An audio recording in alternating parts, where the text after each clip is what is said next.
Information treasury کے معزز ناظرین اکرام السلام علیکم۔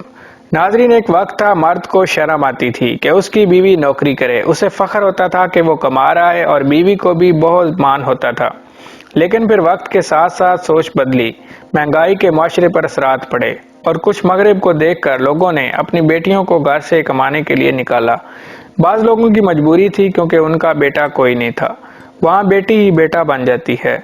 اب ہونا تو یہ چاہیے تھا کہ مرد ذمہ داری کا مظاہرہ کرتا اور عورت کو گھر کے باہر بھی پروٹیکشن دیتا، لیکن ہمارے معاشرے میں گھر سے باہر قدم رکھنے والی لڑکی کو شکار سمجھا جانے لگا۔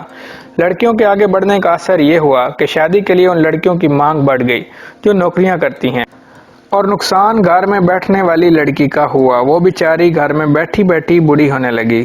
ایک نقصان یہ بھی ہوا کہ مرد بھلے بیوی کو نوکری کرنے دیتا ہے، وہ ساتھ میں یہ بھی چاہتا ہے کہ بیوی گھر کی ذمہ داری بھی پوری کرے، یعنی 8 گھنٹے باہر ڈیوٹی اور باقی دن گھر ڈیوٹی۔ اس کی وجہ سے گھر میں جھگڑے شروع ہو گئے۔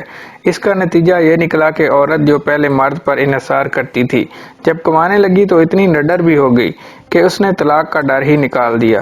ہمارے معاشرے میں ایسی لڑکیاں اب عام ہیں جو نوکری بھی کرتی ہیں، خود مختار ہیں اور طلاق یافتہ بھی ہیں۔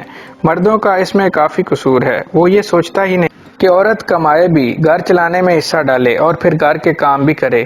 وہ بھی انسان ہے، کوئی مشین تو نہیں۔ لیکن مردوں کی اکثریت کی تربیت ہی ایسی ہوئی ہے کہ وہ خود کو بدلتے نہیں، اور جو بدلتے ہیں ان کو ایسے جاہل لوگ رن مرید کا نام دے دیتے ہیں۔ یاد رکھیں، میاں بیوی کے تعلق میں عزت سب سے اہم چیز ہے۔ عورت کی عزت اور احترام ہی ایک مرد کا کام ہے۔ اگر آپ چاہتے ہیں کہ آپ کی بیوی آپ کا ہاتھ بٹائے تو اس کو بھی تھکن اتارنے کا وقت دیں، اسے انسان ہی سمجھیں۔ عورت کو اللہ نے دل کا بہت ہی اچھا بنایا ہے۔ آپ پیار محبت سے بات کریں، گھر جنت بن جائے گا۔ یہ دولت یہاں ہی رہ جانی ہے، رشتوں کی قدر کریں۔